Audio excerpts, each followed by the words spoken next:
It is the last day of hurricane season, and this year featured more weather events than you may have realized. Meteorologist Cassie Nall joins us now with a summary of the season. Cassie? Hey there, Robin. Yes, so let's talk about hurricane season. It began back on June 1st for the Atlantic Basin. The peak of the season is typically on September 10th, and then through November 30th, that is the final day of the Atlantic hurricane season, where you see the highest numbers, though that's typically right from about mid-August through mid-September, with a little bit of an extra peak in October.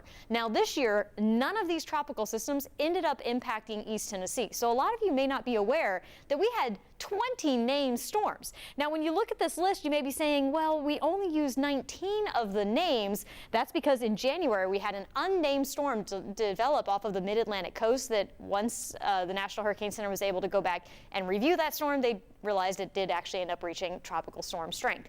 Now, part of the reason you also may not realize that it was such a busy season is because look at the hurricane tracks.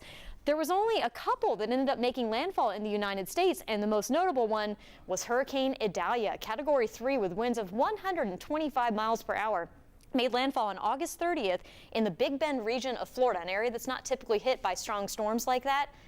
Caused over $2 billion in damage. Some other highlights from the hurricane season: 20 named storms. We had 6 of them become hurricanes, 3 of them major. Typically you would have 14, 7, and 3, so it was an above average season. The 4th most names, in fact, on record since 1950, behind 2020 with 30 named storms.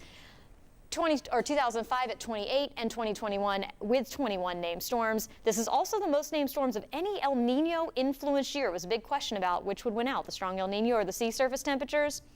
The record warm sea surface temperatures won out this year. Robin? All right. Cassie, thank you.